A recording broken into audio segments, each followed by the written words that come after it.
to my YouTube channel guys. Guys, eto pala yung Virgin Gorda duck port. Yan, papaalis na. Ganda eh oh. Gorda up here. Yan, Virgin Gorda yan guys.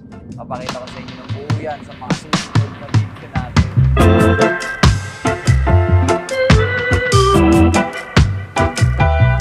Yo guys, nandito ako para bumili ng pamingwit para may bago tayong trip sa Virgin Gorda. Ito na ang bago nating trip, mamingwit. Diyan muna kayo guys. Hanap pa tayo ng mga pwede nating gamitin sa pamingwit ha. Sa fishing activity natin sa Virgin Gorda. Samahan nyo ako doon at iluluto natin lahat yan. Alright.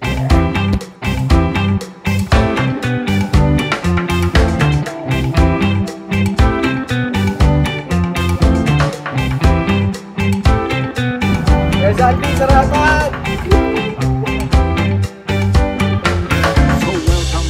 My YouTube channel guys. So andito na ako sa Virgin Gorda. So, actually nakaraan pa ako nandito. Papakita ko lang sa inyo kung paano magpunta dun sa Papakita ko rin kung saan ako nakatira. Papakita ko rin yung bahay na tinutuluyan ko.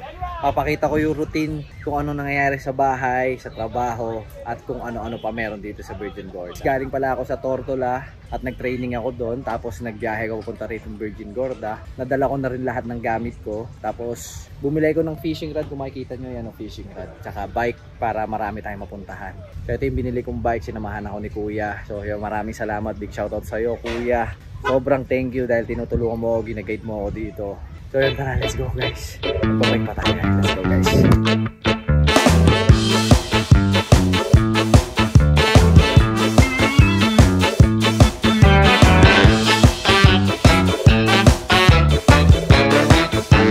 Magbike dito kasi napakalayo ng nilalakad ko. So papakita ko sa inyo kung saan.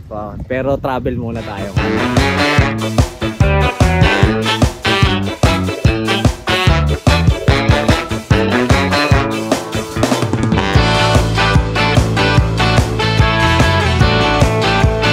Yo guys, so I have my workmate here. What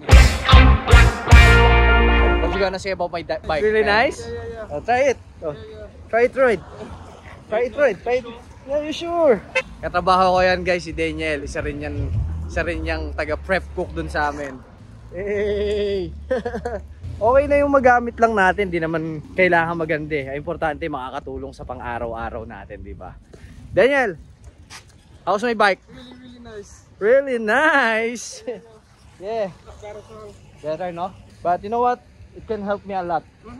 I can go everywhere. Yeah, we're going to. I have a fishing rod also. I need to go in the fishing spot to find fish, no? So I can eat very good. So I can eat healthy and free food. Right. Say goodbye to my viewers. Later, guys. This is a good guy. You know, follow him and subscribe our for yeah. Oh yeah. Para makita nyo na mabuti, guys. So ito yung nilalakad ko galing sa trabaho. Mga 15 minutes of walk. Pero kung nakabike ako, baka 3 minutes na lang to, di ba? Laking pinang sa atin ng bike. Laking tulong. Ano naman, kung saan ka makarating? Makakarating ka pa.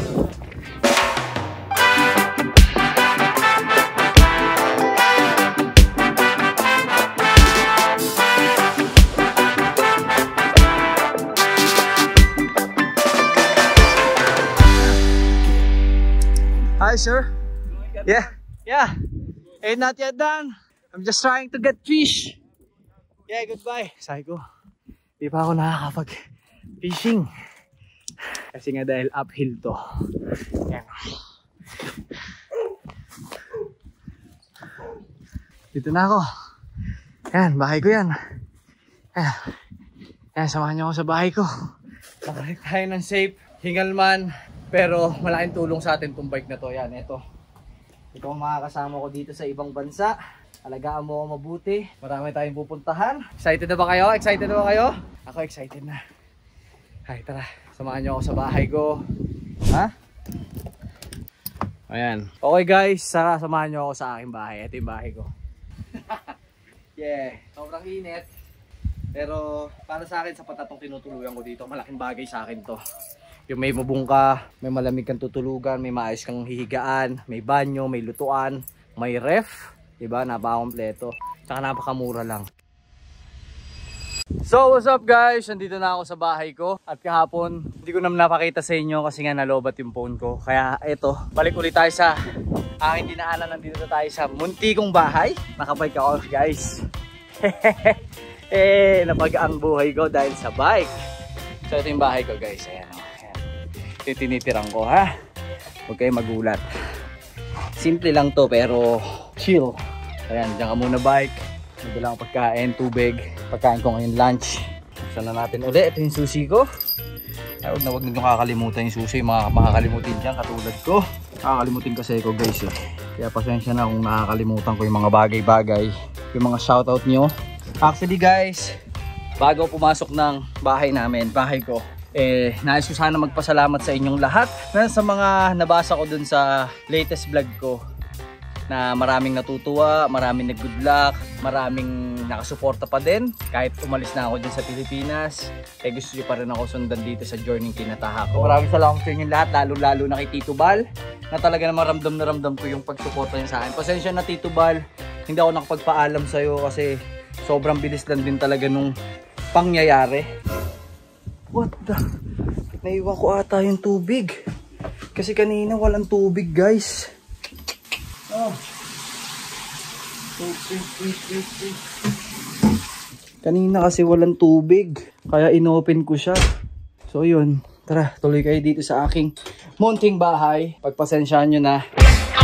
So yun yung bahay ko guys, samahan nyo ako. Yung shoes ko sa trabaho, ito yung chinelas ko. O yung susi, yan may kalan.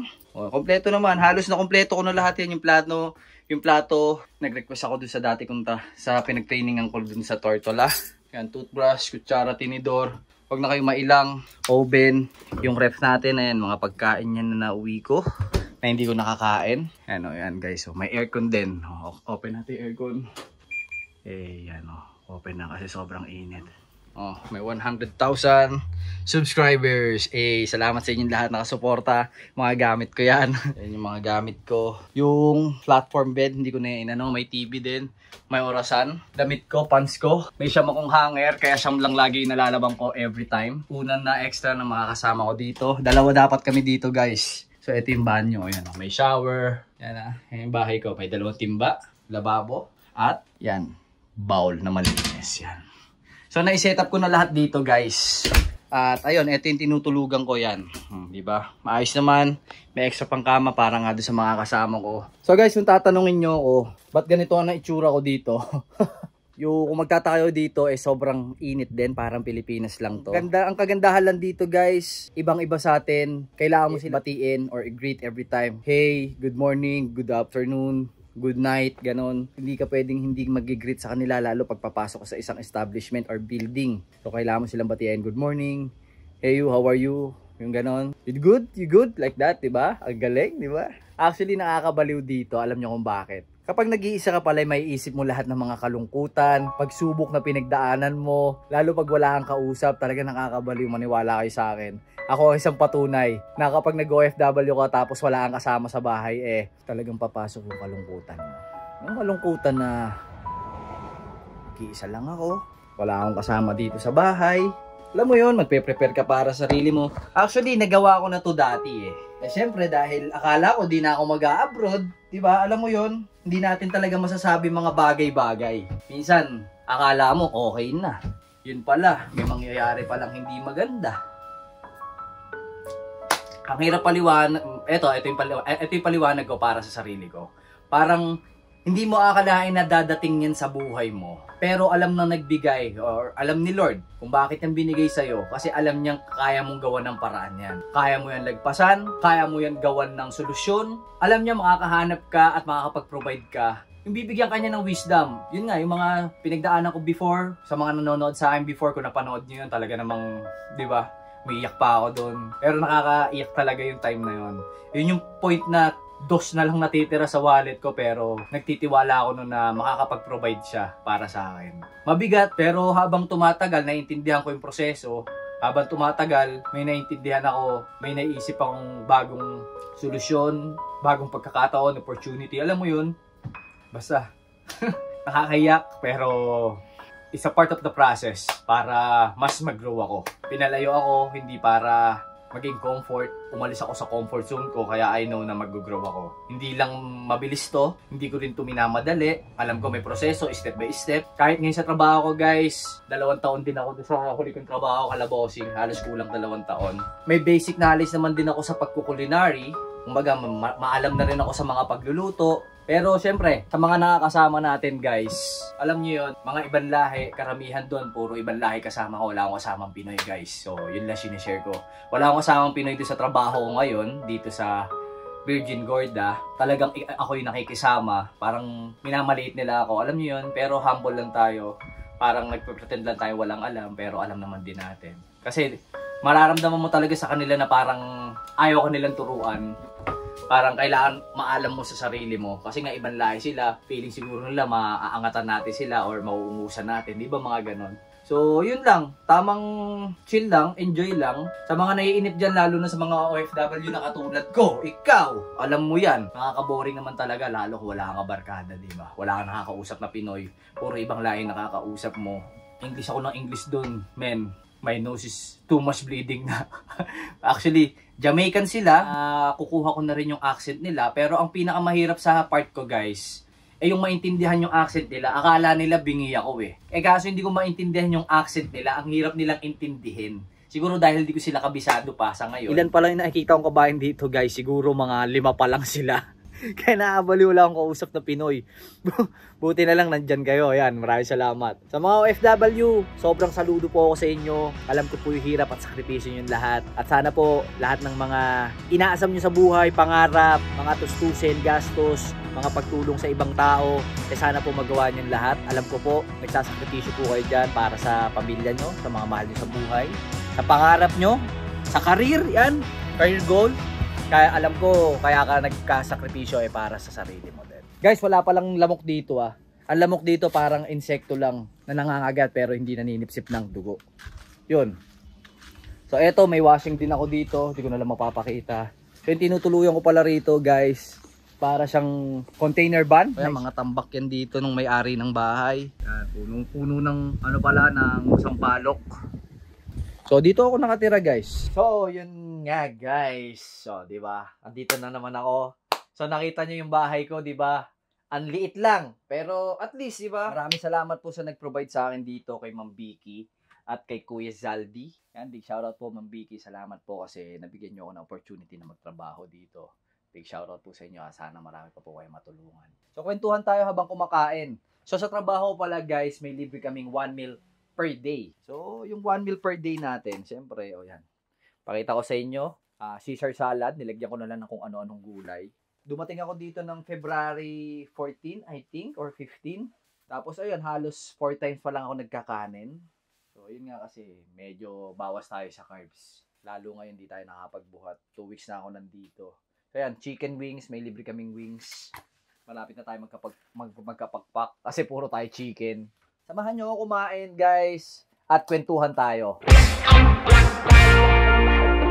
Ang liit lang ng bahay ko pero komportable. Share ko lang sa inyo habang kumakain ako. Biglang pumasok sa isip ko to na sa lahat ng lugar, in every place na mapupuntahan nyo, it's either na turuan kayo ng lessons or may matutunan kayo na ability or madagdagan yung endurance nyo or strength na magagamit nyo in the future, lalo na sa karir nyo. Ikwento ko sa inyo, hindi ko naman talaga inasam na makarating doon Kalakong TV before na makapag-work. Diba nga sabi ko sa inyo, hindi ko yung pinag-pray na makapagtrabaho ako doon. Ang pinag-pray ko talaga makasampa ako ng barko kasi nga, nagtapos ako nung professional culinary arts sa Mika. Sa mga nagtatanong, sa Mika Manila po ako nag-aral. Big shoutout po dyan kala Ma'am Jackie, kay Chef Paulo, kay Chef Mayan, na chef professor ko dyan, kay Chef Beloy, tsaka lahat na nagkukulinary dyan, at chef na nag-aaral sa Mika Manila, Mika Mandaluyong, big shoutout po sa inyo. Yan. Sa lahat po ng bumubuo ng Magsaysay, big shoutout po sa inyo. At sana po, mag-ingat po kayo palagi and more blessings po sa inyo lahat para may matulungan pa kayo ibang tao. Sabi ko nga kanina, hindi ko inasam na makarating dun Kalakong TV, Kalabosing. Nakisuyo lang ako kay Chef. kay Chef Kim na, Chef Kim, pag kailangan ng helper dyan, pasok mo ako. Katuwang ba? Kasi pandemic nung that time, at yung pandemic na yun, nagtitinda nga ako ng mga party trays at mga nagugupit din ako noon kapag wala akong luto sa party trays. Kumpleto na ako lahat ng requirements yung pasampa ng barko. By March of 2020, pandemic na, diba? So wala na, hindi na ako nakasampa ng barko. Sayang yung requirements ko. Kain tayo guys, no? Turo ko sa inyo, yung chicken wings namin, someday. So, dinala ako nung Kalakong TV, di ba? Nagtrabaho ko doon. Hindi rin nila ako tinuruan mag-vlog, guys. Wala nagturo sa akin. Wala nagturo na ganito gagawin mo, ganito ganyan gagawin mo. Madami din ako tinatanungan doon yung ma-monetize na ako. I have no idea para mag-vlog, guys. Maniwala kayo sa akin. Napakamahiyain ko sa video.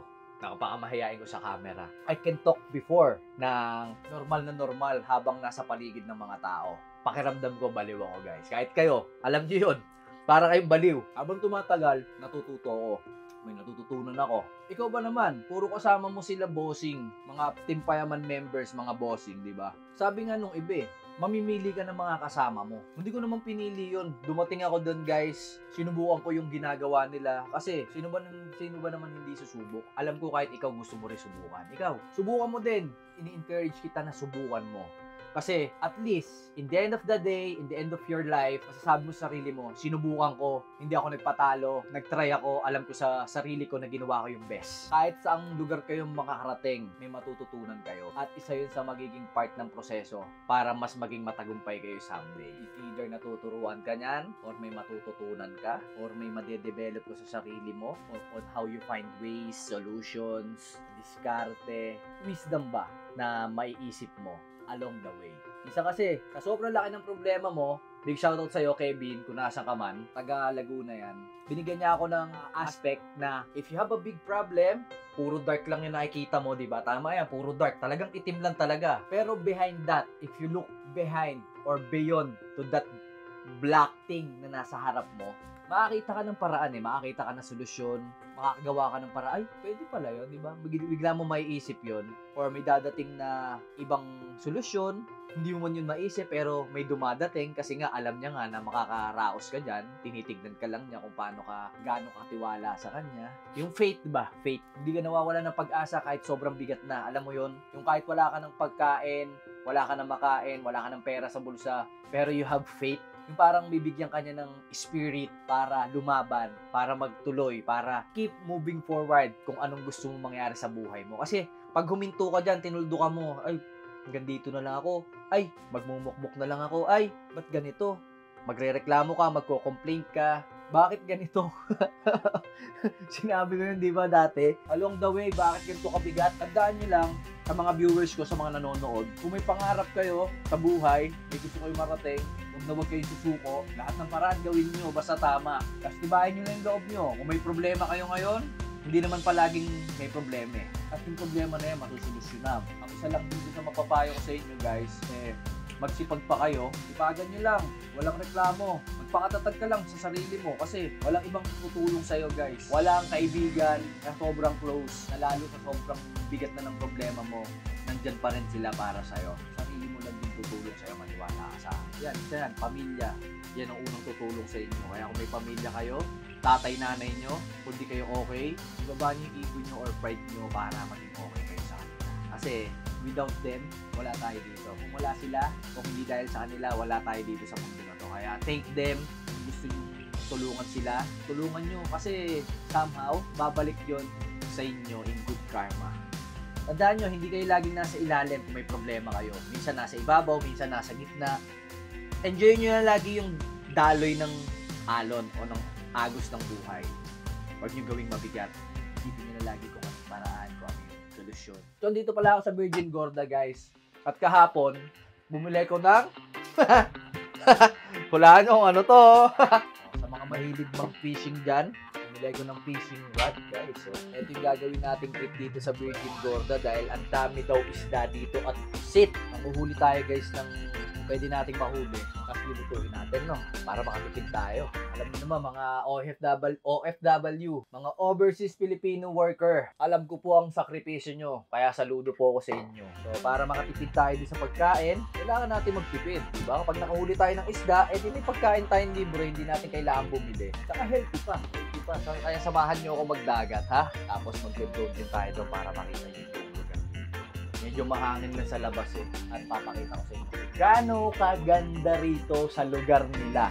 At I'm sure, may matututunan kayo dito sa akin sa mga gagawin natin. Antayin nyo, papakilala ko lahat ng mga katrabaho ko sa inyo para makita nyo ng team sila. Mga mga Caribbean. Tapos magluluto na lang ulit tayo pag nakahuli na tayo sa fishing rod natin na bago. Yung mga huli ka, no? Whoop! Tapos, may nahuli na agad. Siguro nililibang ko lang din sarili ko kasi napaka-boring dito guys pag wala kang kausap, maniwala ka sa akin. Abangan nyo yung mga next vlog ko at iba kong contents. Magluluto tayo dito ng marami. I-share ko sa inyo yung mga malalaman ko na recipes. Ang ano ko ngayon, ang project ko ngayon makakita ng mga kabayan dito. Tapos makapagluto na galing sa pamingwit na gagawin ko. Marami nakarelate sa mga sinabi ko. Magpakatatag ka na lang, alam mo yan sa sarili mo. Huwag kang susuko. Ikaw, alam mo yan sa sarili mo. Huwag kang susuko. Para manalo ka in the end, ha? Galingan mo lang. Yun lang masasabi ko sa inyo. Tibayan mo lang at magpakatatag ka. Tapos sama mo ng dasal at sipag. No? So, ayun, guys. Papasok na ako ulit sa trabaho ko. Kakalipat ko lang ngayon dito sa Virgin Gorda. At eto na nga yun, yung lugar dito. Doon lang ang trabaho ko, guys. Doon lang. Diba? Masyado maliwanag, guys, eh. Tatanungin nyo ako, sobrang saya pa din. Patuloy lang na lumalaban. Napapagod pero magpapahinga lang. Kayo, kung napapagod na kayo, pwede kayo magpahinga. Napakaganda rito, guys. Tignan nyo na lang, 'di ba? Mga batuhan, hindi pa ako nakakaligo eh. Ayan mga batuhan, oh. Napakaganda. Ang liwanag kasi. Ayan, sa mga nakakita ng mga nakataga rito sa British Virgin Island, yung mga makikita nyo dito. Oh, ayan, oh. Mga bangka. Ang mga dumadayo lang, yung mga turista. Sabi ko nga sa inyo, lugar nila mga milyonaryong tao at mga bilyonaryong tao yung mga nandito. Talagang peace lang yung hinahanap nila. Di ba? Minsan, no? Bigla ka mapapatanong mo, ba't ako binigyan ng malaking pagsubok? Dahil ba parte ito ng proseso? Dahil ba pagtitibayin ako lalo in the future? Or dahil ba may magagawa ka pang mas maganda? Pero patuloy mo lang haharapin at i-handle yung problema at yung pagsubok na dumating sa'yo. No, ang lalim. Sana wag malaglag phone ko. Diba? Ang puti, ang liwanag. Asul na asul, guys. Napakalinis. Abangan nyo yung mga gagawin pa natin dito. Medyo busy lang tayo pero sinusubukan kong i-update kayong lahat. Maraming salamat sa lahat ng viewers ko. Ingat kayo palagi at patuloy lang kayo lumaban. Stay positive. At syempre, health is wealth, yung pa rin lagi nyo isipin. Nagtitipid man kayo pero kain kayo ng mga healthy ways, di ba? So hanggang dito na lang, guys. Ingat kayo palagi. Mahal ko kayo. Peace out. Kita-kits sa next content. Thank you mga ka-Shepity. God bless po. Peace out.